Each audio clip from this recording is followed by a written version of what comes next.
আমাদের বাংলাদেশে চলে যেতে বলেছে, আমরা পারি চলে যাব। মা বাবা তো অশিক্ষিত, তখন ডকুমেন্টস অত খেয়াল করেনি।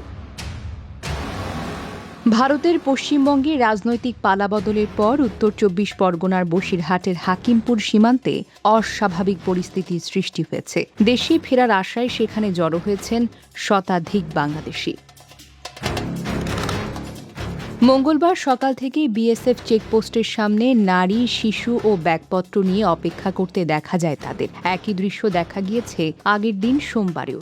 সীমান্ত এলাকায় কেউ প্লাস্টিক পেতে বসে আছেন, কেউ আবার লাইনে দাঁড়িয়ে রয়েছেন। সীমান্ত সংলগ্ন একটি ছাউনিতে প্রায় ১০০ জন বাংলাদেশি অবস্থান করছিলেন। বাহিরে অপেক্ষা করছিলেন আরও ৩০ থেকে ৪০ জন।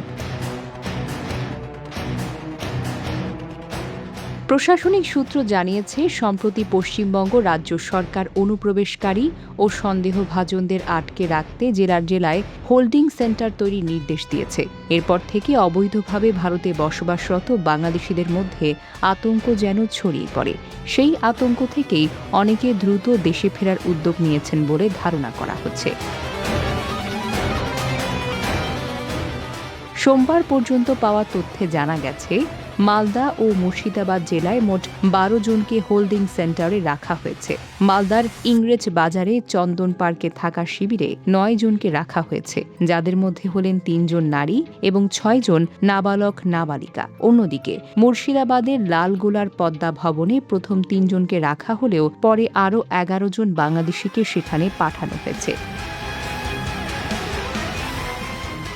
সীমান্তে অপেক্ষমান বাংলাদেশিদের দাবি, অভাবের তাড়নায় তারা অবৈধভাবে ভারতে গিয়ে বিভিন্ন এলাকায় কাজ করছিলেন। তবে হোল্ডিং সেন্টারের খবর ছড়িয়ে পড়ার পর তারা দেশে ফেরার সিদ্ধান্ত নেন। এ সময় বিএসএফ বাংলাদেশ কর্তৃপক্ষের সঙ্গে যোগাযোগ করছে বলে প্রশাসনিক সূত্রে জানা গেছে।